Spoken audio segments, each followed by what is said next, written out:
নমস্কার বন্ধুরা, স্বাগত জানাই আমাদের চ্যানেলে। আজ আমরা আলোচনা করব বিভূতিভূষণ বন্দ্যোপাধ্যায়ের এক অনবদ্য ছোট গল্প শাবলতলার মাঠ। এই গল্পটি কেবল একটি মাঠের পরিবর্তনের কথা নয়, এটি আমাদের হারিয়ে যাওয়া শৈশব, এক স্বপ্নদ্রষ্টা শিক্ষক এবং প্রকৃতির ওপর যান্ত্রিক সভ্যতার আগ্রাসনের এক করুণ দলিল। আজকের ক্লাসে আমরা পশ্চিমবঙ্গ মধ্যশিক্ষা পর্ষদের দশম শ্রেণীর পাঠ্য বই থেকে প্রতিটি লাইন ধরে এই গল্পের গভীরে যাব এবং প্রতিটি লাইন সহজভাবে তোমাদের সাথে ব্যাখ্যা করব। ভিডিওটি শেষ পর্যন্ত দেখবে। শুরু করা যাক। অনেক দিন পরে শাবলতলার মাঠে দেখলাম সেদিন আমার পিসিমার বাড়ির দেশে। ছেলেবেলায় যখন পিসিমার বাড়ি থেকে দুর্গাপুর উচ্চ প্রাইমারি পাঠশালায় পড়তাম, সে আজ 25-30 বছর আগের কথা। লেখক অনেক বছর পর তার পিসিমার গ্রামে এসে সেই পরিচিতি শাবলতলার মাঠ দেখার সুযোগ পেলেন। এটি তার শৈশবের স্মৃতি বিজড়িত একটি স্থান।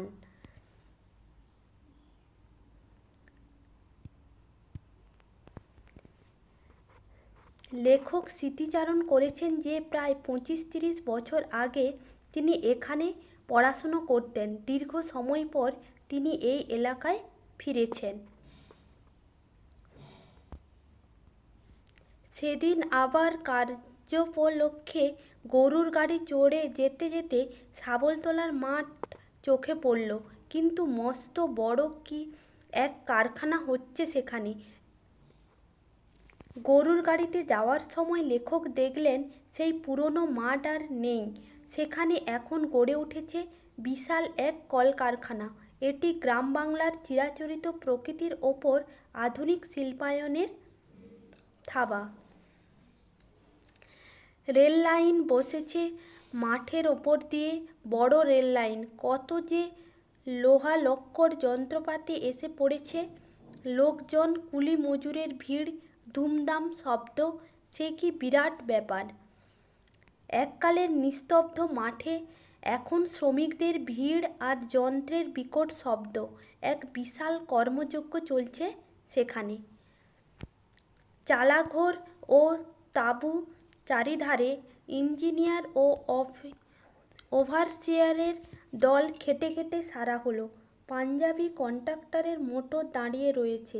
তার মাঠের মধ্যে তৈরি হয়েছে অস্থায়ী থাকার জায়গা। ইঞ্জিনিয়ার ও কর্মীরা দিনরাত পরিশ্রম করছেন। পাঞ্জাবি ঠিকাদারদের গাড়ি দাঁড়িয়ে থাকাটা এলাকার আমূল পরিবর্তনেরই ইঙ্গিত দেয়। তারের খুঁটি বসানো হচ্ছে, ইলেকট্রিকের ও টেলিফোনের তার খাটানো হবে। ইট বোঝাই, কাঠ বোঝাই লরির ভিড় নতুন তৈরি চওড়া রাস্তাগুলোর ওপরে। আধুনিক সভ্যতার ছোঁয়া লেগেছে গ্রাম্যটিতে। বিদ্যুৎ ও যোগাযোগের জন্য খুঁটি বসানো হচ্ছে। নতুন তৈরি চওড়া রাস্তায় এখন লরির আনাগোনা। চুনের ধুলো, সিমেন্টের ধুলো উড়ছে বাতাসে। এক সময় যে মাঠে ফুলের গন্ধ বাতাস মম করত, সেখানে এখন উড়ছে বিষাক্ত চুন আর সিমেন্টের ধুলো। প্রকৃতির শুদ্ধতা হারিয়ে গেছে যান্ত্রিক ধোঁয়ায়। এ কি হলো? আমার সেই ছেলেবেলাকার শাবলতলার মাঠ কোথায় এলো? সত্যিই তা নেই, তার বদলে আছে কতগুলো তাঁবুর সারি, ইট খোলা, পাথুরে কয়লার স্তূপ, চুনের ঢিবি, কাঠের ঢিবি, লোকজনের হইচই, লরির ভিড়।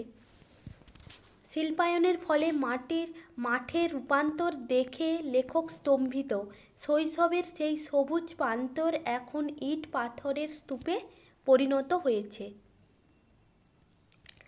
আজ সকালে মার্টিন লাইনের ছোট স্টেশনে নেমেছি। গরুর গাড়ি করে চলেছি পিসিমার বাড়ির গ্রামের পাশের একটা গ্রামে মেয়ের বিয়ের পাত্র খুঁজতে।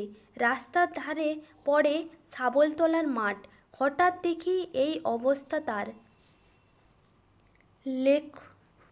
লেখক পারিবারিক কাজে বিয়ের পাত্র খুঁজতে এই পথে যাচ্ছেন। লেখক নিজের চোখে বিশ্বাস করতে না পেরে গাড়োয়ানকে জিজ্ঞাসা করেন, সাধারণ গ্রামবাসী বা গাড়োয়ানও নিশ্চিত নয় ঠিক কী হচ্ছে, শুধু জানে কলকারখানায় তৈরি হয়ে যাচ্ছে।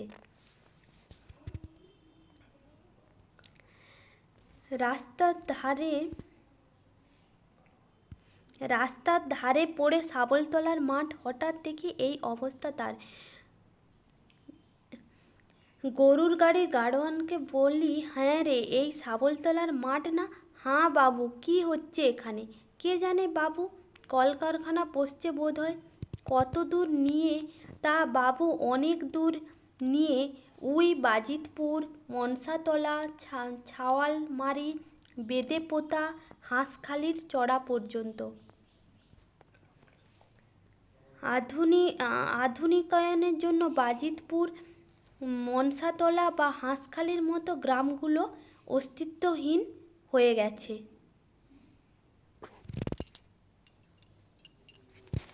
মনে পড়ল যে আমার 11 বছর বয়সের একটি মধ্যাহ্নহীন। আর মনে পড়ল দুর্গাপুর উচ্চ প্রাইমারি স্কুলের উমাচরণ মাস্টারকে। উমাচরণ মাস্টার কতদিন থেকে দুর্গাপুর ইউপি পাঠশালার হেডমাস্টারি করছিলেন তা আমি বলতে পারবো না। গ্রামের রায় জমিদারদের ভাঙা কার্নিশে পায়রার বাসাওয়ালা বৈঠকখানার একপাশে সেকেলে তক্তপোষে ছিল তার বাসা। তার সামান্য মাস্টারমশাইয়ের বাসস্থান ছিল অত্যন্ত সাধারণ এবং জীর্ণ। তার সামান্য সহায় সম্বল বিবর্ণ তরঙ্গ আর শাসন করার জন্য রাখা সেই তৈলাক্ত বেতটি লেখকের বিশেষভাবে মনে আছে। দেওয়ালে তার হুঁকো ঝুলত, পেরেকের গায়ে বাঁশের আলনায় তার দুখানা আধময়লা ধুতি ও এবং অদ্বিতীয় পিরানটি আলতো করে ঝোলানো থাকত। আর থাকত তক্তপোষের নিচে একজোড়া কাঠের খড়ম, একটা টিনের বিবর্ণ তরঙ্গ, একটা চটের থলে ভর্তি টুকিটাকি জিনিস, একখানা পাকা বাঁশের লাঠি এবং সেইটেই বেশি করে মনে আছে একগাছা তেলে জলে পাকানো বেত। উমাচরণ মাস্টার আবার সে বই লিখতেন। আমি তখন অল্প বয়স্ক। লেখক বা সাহিত্যিকের যশগৌরব সম্বন্ধে আমার ধারণা তখন অস্পষ্ট। তবুও মাস্টারমশাই যখন ক্লাসের টেবিলের ওপর পা তুলে গম্ভীরভাবে তার লেখা আক্কেল গুড়ুম বই পড়তেন, তখন আমরা ক্লাসশুদ্ধ ছেলে বিস্ময় ও প্রশংসাভরা দৃষ্টিতে তার দীর্ঘ গুম্ফযুক্ত বসন্তের দাগ আঁকা প্রৌঢ় মুখমণ্ডলের দিকে চেয়ে থাকতাম। শিক্ষকতার পাশাপাশি তিনি নিজেকে একজন লেখক ভাবতেন। তার লেখা প্রহসন আক্কেল গুড়ুম তিনি ক্লাসে শিশুদের সামনে খুব গুরুত্ব দিয়ে পড়তেন। ছোট ছোট ছাত্ররা মাস্টারের শারীরিক খুঁত, বসন্তের দাগ ভুলে তার লেখক সত্তার প্রতি মুগ্ধ হয়ে তাকিয়ে থাকত।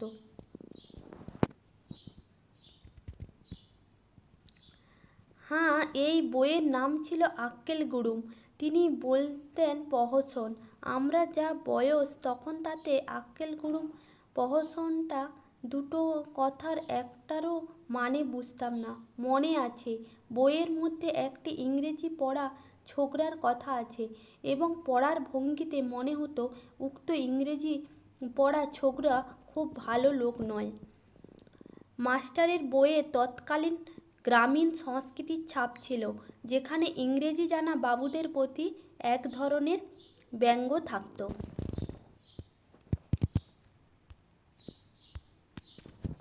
উমাচরণ মাস্টার আমাদের দিকে চেয়ে সগর্বে বলতেন, এই বই পড়ে গোবরডাঙ্গার সেজবাবুর শালা কি বলেছিলেন জানো?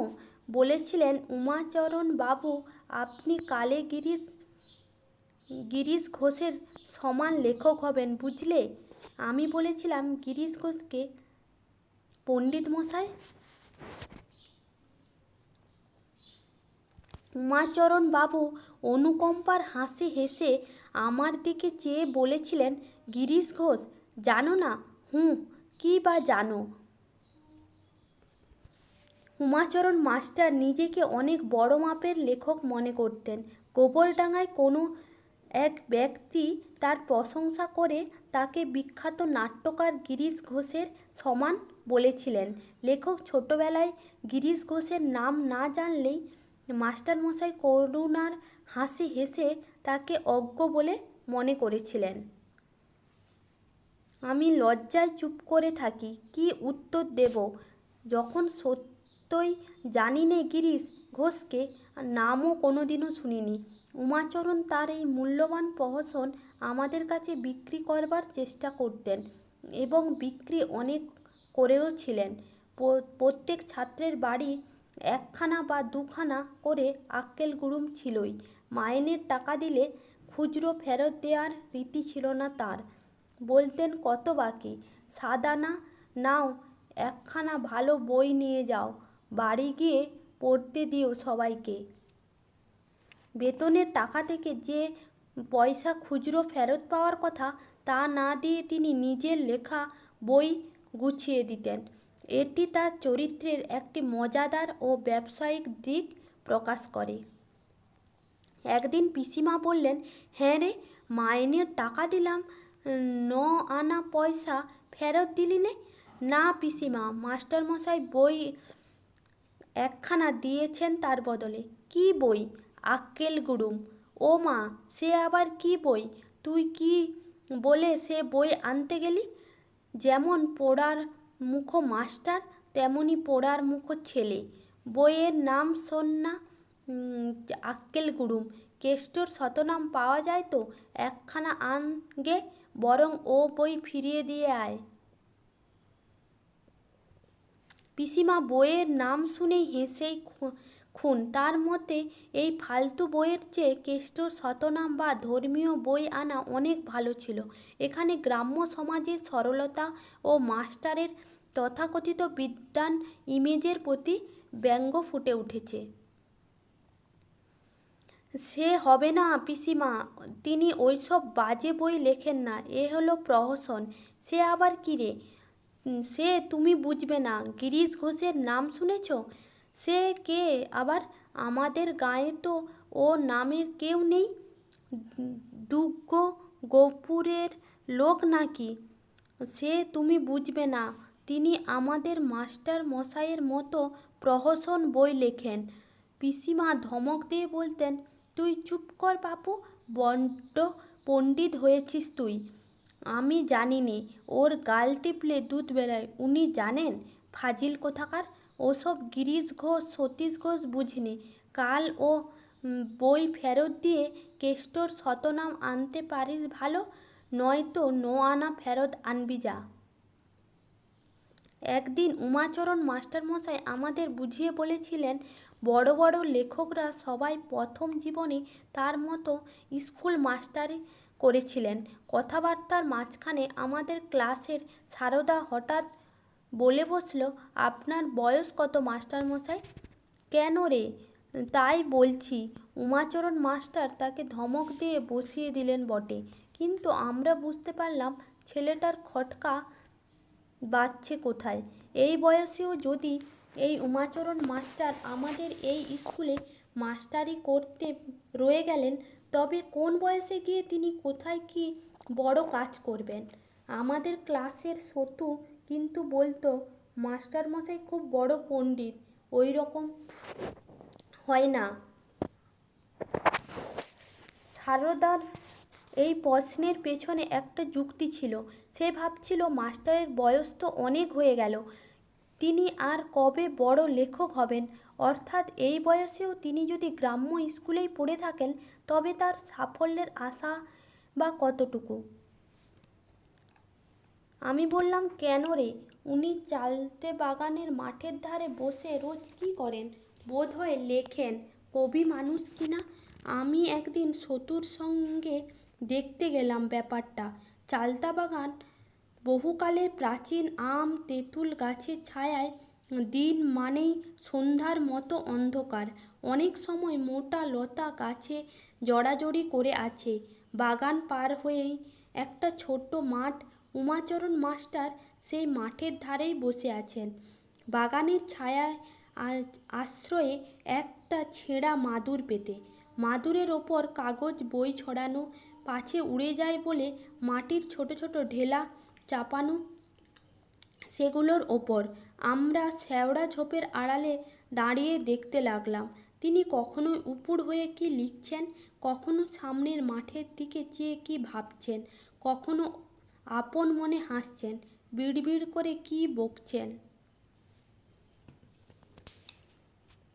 সতু লক্ষ্য করেছিল যে মাস্টারমশাই নির্জনে চালতা বাগানে বসে থাকেন। তার ধারণা ছিল তিনি সেখানে বসেই সাহিত্য চর্চা করেন। বাগানটির পরিবেশ ছিল খুব নিভৃত এবং রহস্যময়, যা একজন লেখকের চিন্তা করার জন্য উপযুক্ত। এখানে মাস্টারের অতি সাধারণ কিন্তু নিষ্ঠাবান লেখক সত্তা ফুটে উঠেছে। লেখক এবং সতু আড়াল থেকে মাস্টারের এই তন্ময়তা দেখেন।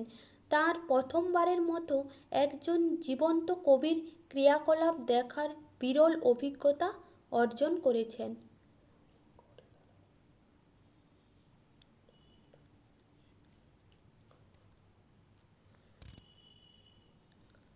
সতু সসম্ভবে চুপি চুপি বললে, দেখলি কবি মানুষ। আমি বললাম, কি করছেন? লিখছেন? বিড়বিড় করে কি বকছেন? ওরকম কবিরা করে থাকে। দুজনে চুপ করে দাঁড়িয়ে কবির কাণ্ড অনেকক্ষণ দেখলাম। আমার এই জীবনে প্রথম একজন জীবন্ত কবির ক্রিয়াকলাপ দেখবার দুর্লভ সৌভাগ্য ঘটল। মনে আছে, শ্যাওড়া ঝোপের পাশেই ছিল বড় একটা কদবেল গাছ। তলা বিছিয়ে পড়েছিল পাকা পাকা কদবেল। সেই বয়সের লোভ, বিশেষ করে কদবেলের ওপর লোভ দমন করেছিলাম কবি দেখবার আনন্দে ও বিস্ময়ে। উমাচরণ মাস্টারের বয়স তখন কত? আমার মনে হয় 40-এর ওপর। কারণ আমার মায়ের বড় ভাই, আমার বড় মামা, যার বয়স তখন শুনতাম 35, তিনি মাস্টার মশাইকে দাদা বলে ডাকতেন। আমরা যেমন নিঃশব্দে সেখানে গিয়েছিলাম, তেমনি নিঃশব্দে চলে এলাম, মনে বিস্ময় ও আনন্দ নিয়ে। এরপরে উমাচরণ মাস্টার যখন পড়াতেন তখন হাঁ করে তার দিকে চেয়ে দেখতাম। একজন কবি বটেই, উনি ঠিকই বলেছেন। বড় বড় লোকেরা প্রথম জীবনে মাস্টারি করে। ওর বয়স বেশি হয়েছে বটে, কিন্তু উনি একজন কবিও তো হয়েছেন। সারদাটা কিছু বোঝেই না। বছরখানেক কাটল। আমরা কটি ছেলে উচ্চ প্রাইমারি পরীক্ষা দেবার জন্য তৈরি হয়েছি। সেই বছর উমাচরণ মাস্টার আমাদের নিয়ে রানাঘাটে যাবেন পরীক্ষা দেওয়াতে। 4টি ছেলে মনে আছে? চক্রতীর্থের কানাই, আমি, সতু ও সারদা। দুর্গাপুর থেকে হেঁটে বেরিয়ে শাবলতলার মাঠে যখন পড়েছি তখন দুপুর গড়িয়ে গিয়েছে। তখন বড্ড মনে আছে সেই অপরাহ্নের কথাটি। তখন শাবলতলার মাঠে ঝাঁ ঝাঁ করছে রোদ্দুর। মস্ত বড় মাঠের এখানে ওখানে কুলগাছ, শ্যাওড়া ডাঁটা আর বনতুলসীর জঙ্গল। ধু ধু করছে মাঠ যেন সমুদ্রের মতো। কুল কিনারা নেই কোনো দিকেই। এত বড় মাঠ কখনো দেখিনি। দুর্গাপুর থেকে শাবলতলার মাঠ প্রায় 2 ক্রোশ 2.5 ক্রোশ পথ। কাছাকাছি কোনো গ্রাম নেই এ মাঠের কোনো দিকে। একটা সরু মেঠো পথ মাঠের মধ্য দিয়ে দূরে কোথায় চলে গিয়েছে। কি একটা ফলের গন্ধ বেরোচ্ছে দুপুরের রোদে। আমরা সবাই ছেলে মানুষ ক্লান্ত হয়ে পড়েছি। উমাচরণ মাস্টার বললেন, যাও সব গাছতলায় একটু বসে নাও। কাছাকাছি কোনো গ্রাম নেই এ মাঠের কোনো দিকে। একটা সরু মেঠো পথ মাঠের মধ্য দিয়েই দূরে কোথাও চলে গিয়েছে। মাঠটির নির্জনতা বোঝাতে লেখক বলেছেন যে চারিদিকে কোনো জনবসতি নেই, শুধুই একটি সরু পথ দিগন্তের দিকে মিশে গেছে। দীর্ঘ পথ হাঁটার পর ক্লান্ত ছাত্রছাত্রীদের প্রতি মাস্টারের মমতা প্রকাশ পায়। আমাদের প্রত্যেকের কাঁধে একটা করে বোঁচকা, তার মধ্যে আমাদের বই দপ্তর আছে, কাপড় গামছা ও কাঁথা আছে। থাকতে হবে নাকি হোটেলে। আমরা বোঁচকা নামিয়ে একটা কুল গাছের তলায় সবাই বসলাম। মাস্টারমশাই বললেন, দেখো তো কুল হয়েছে কিনা। সতু দেখে বললে, কুল হয়েছে, ছোট ছোট, খাওয়া যায় না। কানাই এর মা ওকে সেখানে গিয়ে খাবারের জন্য নারকেলের নাড়ু আর রুটি করে দিয়েছিলেন পুঁটুলিতে। সতু ওর কাছ থেকে চেয়ে নিয়ে খেলো। আমি চাইতে গেলাম, কানাই বললে, নেই। এখানে শিশুদের স্বভাবজাত আচরণের একটি চিত্র ফুটে উঠেছে। বন্ধুদের মধ্যে খাবার ভাগ করে নেওয়া বা না দেওয়ার ছোটোখাটো মান অভিমান এখানেই স্পষ্ট হয়ে রয়েছে। আমরা একটু পরেই সবাই বোঁচকা রেখে হুটোপাটি করে মাঠের মধ্যেই বনতুলসীর জঙ্গলে খেলা করতে লাগলুম। কি সুন্দর যে লাগছিল। ক্ষুদ্র গ্রামের পাড়ায় পাড়ায় খেলা করে বেড়াই। এত বড় মাঠের এত ফাঁকা জায়গায় খেলা করবার সুযোগ কখনোই পাইনি। ওদের কেমন লাগছিল জানি না। আমার মনে হচ্ছিল যেন কোনো নতুন রাজ্যে রূপকথার জগতে এসে পড়েছি। তুলসী মঞ্জরির সুগন্ধ ভরা অপরাহ্নের বাতাসে যেন কোনো সুদূরের ইঙ্গিত। যে দেশ এখনও দেখিনি তার কথা কিন্তু আমার মনে সর্বদাই উঁকি দেয়। আজ এই শাবলতলার মাঠে এসে সেই দূর দূরান্তকে দেখতে পেলাম। ঝোপে ঝোপে শালিক আর ছাতারে পাখির কলরব। এখানে ওখানে বেলে জমিতে খ্যাঁকশিয়ালের গর্ত, রাঙা কেলে কোড়া ফুলের লতা জড়িয়ে উঠেছে বুনো কলু চটকা। আজ তিত্তিরাজ গাছে জনমানুষের বাস নেই। একটা কলা গাছ কি আম গাছ চোখে পড়ে না যেন এ জগতে। মানুষের বাস নেই, শুধুই বনঝোপের শুকনো পাতার ওপর দিয়ে মচমচ করে পাতার ধুলো উড়িয়ে এ দেশে চলে যাও। লেখাপড়ার বিরক্তিকর বাধ্যতা এখানে নেই। খেলা ছেড়ে লেখাপড়া করতে কেউ বলবে না এ দেশে। উমাচরণ মাস্টার সেই পুরনো একঘেয়ে বালকের পক্ষে মহা বিরক্তিকর জগতের মানুষ এ নতুন জীবনের উদাস মুক্তির মধ্যে দিনরাত ব্যাপী খেলা আর অবকাশের মধ্যে ওই স্থান নেই আদৌ। প্রকৃতির সৌন্দর্য লেখককে এতটাই মুগ্ধ করেছিল যে তার মনে হচ্ছিল তিনি বাস্তব জগৎ ছেড়ে কোনো রূপকথার রাজ্যে প্রবেশ করেছেন। বেলা পড়ে গেছে। হঠাৎ সতু বলল, হ্যাঁ রে, মাস্টারমশাই কোথায় রে? আমি বললাম, কেন, কুলতলায় নেই? কতক্ষণ তো তাকে দেখছি নে। গেলেন কোথায়? আমাদের যেতে হবে না স্টেশনে? 2 ঘন্টার ওপর তো এখানেই আছি। গাড়ি ধরতে হবে না? আমার মনে হচ্ছিল গাড়ি ধরে আর কি রাজা হব আমরা। এই তো বেশ আছি। উচ্চ প্রাইমারি পরীক্ষার বিভীষিকার মধ্যে নাই বা গেলাম। ইন্সপেক্টর এসে সেবার স্কুলে বলে গিয়েছিল রানাঘাটে গিয়ে পরীক্ষা দেওয়ায় নাকি নানা গোলমাল। খাতা লিখে পরীক্ষা হয়। গার্ড আছে সেখানে, ঘাড়ের ওপর ঝুঁকে একটু যে দেখাদেখি করবে কি বলাবলি করবে তার কোনো উপায় নেই। বলাবলি করলেই মহকুমার হাকিমের সামনে নিয়ে গিয়ে হাজির করবে। তিনি জেলেও দিতে পারেন, জরিমানাও করতে পারেন। একটু ফিসফিস করবার জো নেই সেখানে। নবমীর পাটার মতো কাঁপতে কাঁপতে ঢুকতে হবে হলঘরে। কি ভীষণ পরিণাম ছাত্র জীবনের। তৎকালীন সময়ে পরীক্ষার হল নিয়ে ছাত্রদের মনে যে প্রচণ্ড ভয় কাজ করত, লেখক তা খুব সুন্দর একটি উপমার মাধ্যমে বুঝিয়ে দিয়েছেন। নবমীর পাটা। সত্যিই বলছি, শাবলতলার মাঠ দেখবার পরে সেখানে বসেই এই 2 ঘন্টা ছুটোছুটি করে বেড়ানোর পরে আমি যেন জীবনের সার্থকতা খুঁজে পেয়েছি। তা হচ্ছে এই রকম বিশাল মুক্ত বনময় ধূলিভরা মাঠের অবাধ শান্তি আর স্বাধীনতার মধ্যে খেলা করে বেড়ানো। পরীক্ষা দিয়ে কি হবে? কানাই এসেও বললে, আমরা যাব কখন? মাস্টারমশাই কোথায়? সত্যিই তো তাকে কোনো দিকেই দেখা যাচ্ছে না। সবাই মিলে খুঁজে বার হওয়া গেল। সতু ডাকতে লাগলো, ও মাস্টারমশাই, মাস্টারমশাই! কোনো সাড়া নেই। সতু ভীতু মুখে বলল, বাঘে নিয়ে গেল নাকি রে? কানাই বললে, দূর, এখানে মানুষ ঘেকো, বাঘ থাকবে? না, নেই, তোকে বলেছে। তবে গেলেন কোথায়? আমি বললাম, তোমরা খুঁজে দেখো, আমি এখানে খেলা করি। এমন সময় সারদা হাঁপাতে হাঁপাতে এসে বলল, শিগগির শিগগির আয়, দেখে যা।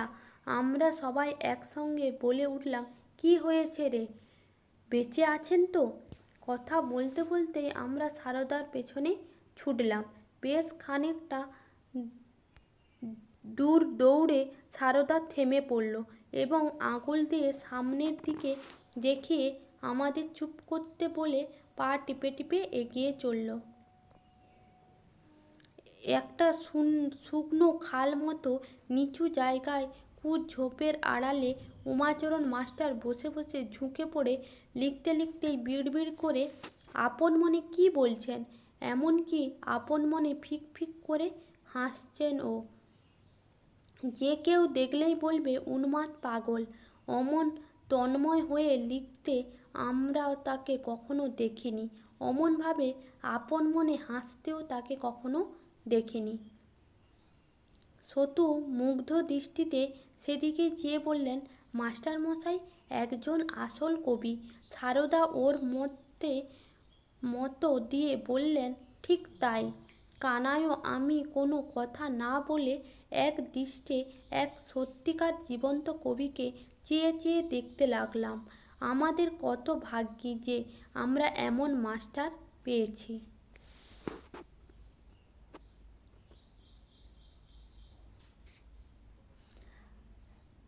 মাস্টারমশাই এতটাই মগ্ন ছিলেন যে সে সময়ের খেয়াল ছিল না। ছাত্রদের ডাকে তিনি বাস্তবে ফিরে এলেন।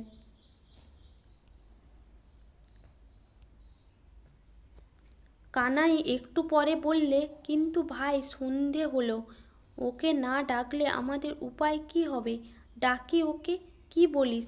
কেউ সাহস করে না। সারদার মনে কবির প্রতি শ্রদ্ধা একটু ফিকে। সে দু একবার আমাদের উপস্থিতি জ্ঞাপক কাশির আওয়াজ করলে সতু চুপি চুপি বললে, এই আসতে? সারদা বললে, হাঁ, আসতে বই কি। আমরা মরি এখন এই মাঠের মধ্যে সন্ধেবেলা। বাঘে ধরুক সব শুদ্ধ বলে সজোরেই একবার কাশির আওয়াজ করতেই উমাচরণ মাস্টারকে চমকে পিছন ফিরে চাইলেন। সারদা বললে, আসুন মাস্টারমশাই, সন্ধের দেরি নেই যে, স্টেশন এখনো অনেকখানি রাস্তা। উমাচরণ মাস্টার ব্যস্ত হয়ে খাতাপত্র গুটিয়ে বগলে করে নিয়ে আমাদের কাছে উঠে এলেন শুকনো খাল থেকে। অপ্রতিভের হাসি হেসে বললেন, তাই তো, বেলা গিয়েছে দেখছি, চল চল। তারপর পেছনের দিকে চেয়ে চেয়ে বললেন, জায়গাটা বড় চমৎকার না? সতু সশ্রদ্ধ সুরে বললে, ওখানে কি করছিলেন মাস্টারমশাই? কি আছে ওখানে? উমাচরণ মাস্টার ধমকে দিয়ে বললেন, কি তুই বুঝবি সিনারি কাকে বলে জানিস? চমৎকার সিনারি ওখানটাতে। কবিতা লিখছিলাম। কি চমৎকার মাঠটা, বুঝিস কিছু? আমারও চোখে যে সেই অপরাহ্ন এই মাঠ অদ্ভুত ভালো লেগেছে। মাস্টারমশাইয়ের কথার মধ্যে তার সায় পেয়ে আমার মন খুশিতে ভরে উঠল। আমি নতুন দৃষ্টি পেলাম।